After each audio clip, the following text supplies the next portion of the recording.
50 dahilan kung bakit palagi kang napupunta sa maling tao.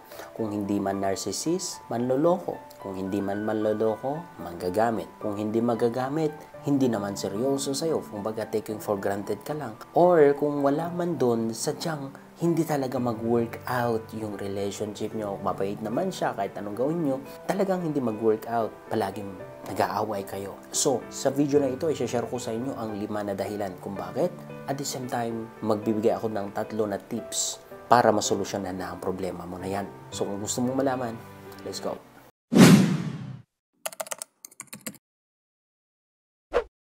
Okay, number 1 na dahilan kung bakit palagi kang napupunta sa maling tao, because madali kang ma-attract physically.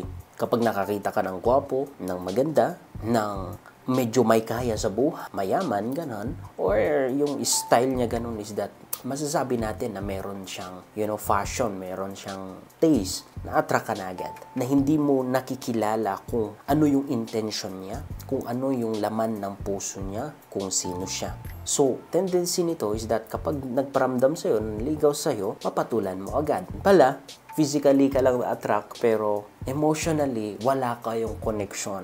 Or in short, walang connection talaga sa inyo. Hindi ko po sinasabi na mali ang ma-attract physically. Kasi, nature natin, tao tayo. Of course, ma-attract tayo sa physical na anyo. At para masatisfy yung gusto rin natin, para maging proud din tayo sa partner natin. Pero hindi sana yun yung foundation or yun yung basihan mo para papasukin mo na siya sa buhay mo. Wag. Kilalanin mo siya emotionally, kilalanin mo siya kung sino talaga siya. Because the more actually na may something sa inyo, especially kung may nangyayari na sa inyo, habang tumatagal yan, mas lalong humihirap ang tumiwalag dyan, ang umalis dyan. So, mag-isip-isip mo na. Okay, proceed na tayo sa number 2 na dahilan kung bakit palagi kang nafo-fall sa maling na tao is that emotionally unstable ka.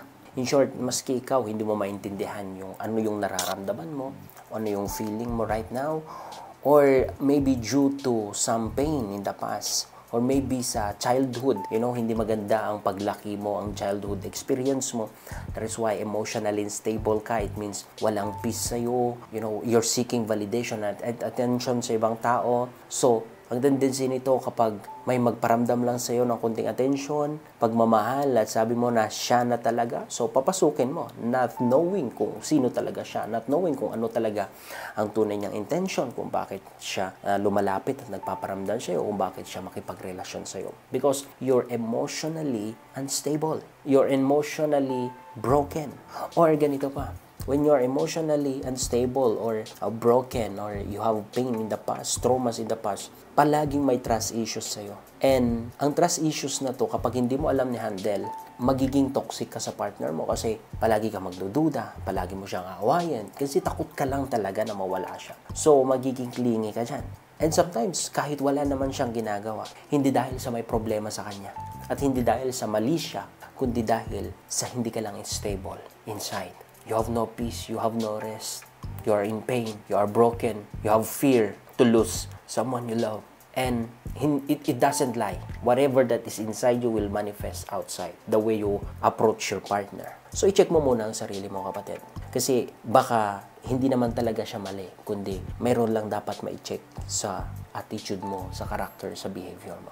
So, yun lang ayusin mo. Okay? Proceed na tayo sa number 3. Dahilan kung bakit mapunta ka, na-fall ka sa mali na tao is that dahil sa wala kang focus sa goal mo. Kung mapapansin nyo, ang mga tao na may focus sa goal nila, wala silang time na makipagrelasyon, wala silang time na makipagdrama, wala silang time na makipagchismisan. But when you are not focused sa goal mo, sa gusto mo, sa studies, sa business mo, palagi kang madidistract. And isa sa pinakamalaking distraction ay lalaki at babae. Especially kami mga lalaki, napakalaking distraction ang babae whenever na siya na lang yung hinahabol namin. Distraction sa goal. So kung ayaw mo na mapunta palagi sa maling tao, mag-focus ka sa goal mo.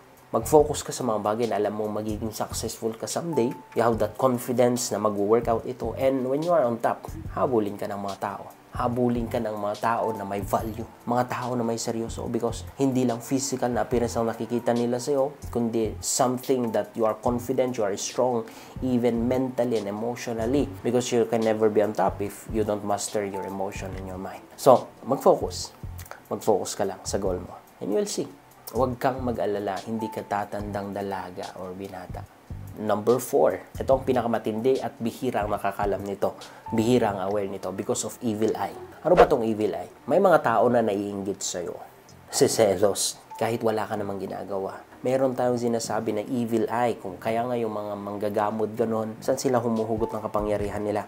At the same time, ina-empower lang ng mga demonic spirits. So kung may mga tao na naiinggit sa'yo, be careful na makipaghalubilo sa kanila. Be careful na maging close sa kanila. Because sometimes, maybe in their mind, they're thinking against you. They're thinking about magkakaroon ka sana ng malas na karelasyon, ganito. And ma-affectahan ka. Especially when you have no divine protection. Kung naranasan nyo itong experience na to, because of excitement, because of excitement, ni-announce mo ng maaga kung ano man yung blessing mo, ano man ang marireceive mo, kung ano man yung plano mo. Most of the time, hindi yun mangyayari. Especially kapag yung pinagsabihan mo. Especially kapag pinost mo sa Facebook, ma-activate yung evil eye nila, yung inggit nila, and they will think against you, hindi niya makukuha. Hindi, kasi may inggit sa kanila. Most of the time, wala kang marireceive. Hindi mangyayari kung ano man yung in-announce mo because it's immature or premature. So, ano ba ang pinaka-the best na gawin dito? Of course, you need to be wise. Huwag basta-basta ipagkalat kung ano man yung gusto. Be careful ng mga kaibigan na kaming kasama kasi sometimes sila yung number 1 na may bit-bit pala ng evil eye na to. And of course, you need Jesus. You need the divine protection because if you are under the shadow of the wings of the Lord Jesus, no weapon that is formed against you shall prosper. Even if ano man ang isipin nila against you, kahit isipin nilang pumalpak ka, kahit isipin nila na hindi ka sana makakatagpo ng matinong lalaki, matinong babae, hindi yun mangyayari because you are under the shadow of the wings of the Almighty God. He will protect you. Okay? So please, you need to receive Jesus in your life. Sa mga hindi pa naka-receive, receive Him in your life. Believe that He died for you. Believe that there is no other way except Him. Sabi sa John, I am the way, the truth, and the life. No one goes to the Father except through the Lord Jesus Christ. So, accept Him, not a religion. No religion can save you, but it's only the Lord Jesus because He is the only one na namatay para sa'yo. So, kung hindi mo pa yung nagawa, let me pray for you and sa puso mo, sabihin mo ito. Lord Jesus, I pray for this person na hindi pa naka-receive sa'yo at ngayon ay convicted yung puso niya at kailangan niya ng divine protection. And I pray in the name of Jesus that Lord, save him or save her, O God. Save her from any pit or lies of hell in the name of Jesus. And Lord, deliver her from every demonic or evil eye, Lord. Save her in Jesus' name. In Jesus' name, and I thank you. I thank you. Amen. So, kung ginawa mo lang yun, nagaling sa puso mo, 100%, you will have a divine protection. God loves you. Jesus loves you. Okay? So, proceed na po tayo sa number 5 na reason kung bakit palagi kang napupunta sa maling tao dahil sa kararash mo. Sometimes, kapag nagkaroon ka ng mga kaibigan na nag-aasawa na sila, nagkakatuwa na sila, ikaw wala pa, ayan, patol ka na ng patol, kahit sino na, wala na yung standard mo, kahit sino na lang yan, or nape-pressure ka dahil sa family nyo, ikaw na lang ang hindi nakapag-asawa, yun, patol ka na ng patol, nirush mo na ng nirush. Kaya ka napupunta sa maling tao, hindi mo tinanong kung ano ba ang gusto niya o sino ba yung pinadala niya. So, yun yung ilan lang naman na alam ko na dahilan. And this is my personal opinion kung bakit napupunta ka sa maling tao. So, ano ba ang may advice ko sa inyo mga kapatid? To overcome that struggle, to overcome that loop. Number 1, advice ko sa inyo is that, of course, be successful. Bakit connected ba yung successful sa maling tao? Hindi ko sinasabi na kapag successful ka na, hindi ka na mapupunta sa maling tao. Pero, whenever that you are successful in life, mas maliit yung chance na pupunta ka sa maling tao. Okay, so may advice ko sa inyo is that pray and pray. So, ang may advice ko sa inyo, ginawa na natin yung isa kanina, accept the Lord Jesus in your life. He will guide you. He will speak to you. Whenever that ni-receive mo siya sa buhay mo, you are renewed inward. You are born again inside. Born again is not a religion. Let me clear this. Born again is a situation na mangyayari sa'yo whenever na ni-receive mo siya. Ngayon, kapag na-receive mo siya, the Holy Spirit will come and dwell in you. And if He dwells in you, He speak to you. So, sasabihin niya, i-convict ka niya through your heart, through your thoughts, sasabihin niya, hindi siya yung para sa'yo. Kaya nga sometimes, mararamdaman mo yung feeling na bakit ang weird, bakit wala namang nagsasabi na masamang tao to, pero bakit feeling ko masamang tao to? May masama siyang intention. That is the Holy Spirit na nakikipag-usap sa'yo. Nire-relay niya kung ano man yung instruction in that specific situation. So kung alam mo pakinggan yon, then you will be saved from every unnecessary relationship, waste of time na relationship. So receive the Holy Spirit. Receive Jesus in your life. Okay? Believe in Him. And number 2 na yung advice ko sa'yo is that wait patiently. Wait, maghintay ka. Huwag ka mag-rush. Hintayin mo kung sino yung papalala niya at kailan yung papadala niya. Mag-focus ka lang sa relationship mo sa Kanya. Enjoy. Napaka-enjoy po ang makipagrelasyon sa Panginoon. Akala ko nung una, boring.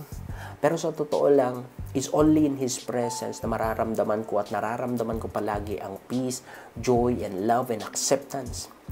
Sa presensya niya lang. So, learn na spend mo yung time mo sa Kanya, i-enjoy mo lang, and then, habang ginagawa mo yon, hihintayin mo kung sino yung papadala niya para sa'yo. So, yun lang may advice ko sa inyo, and I hope na hindi lang kayo natuto, kundi na bless kayo.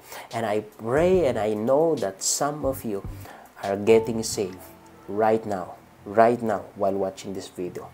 I will bless you, and I pray that God will send you to someone or to some minister, or to some real man of God, and you shall grow over there spiritually. That's it. Thank you, and God bless.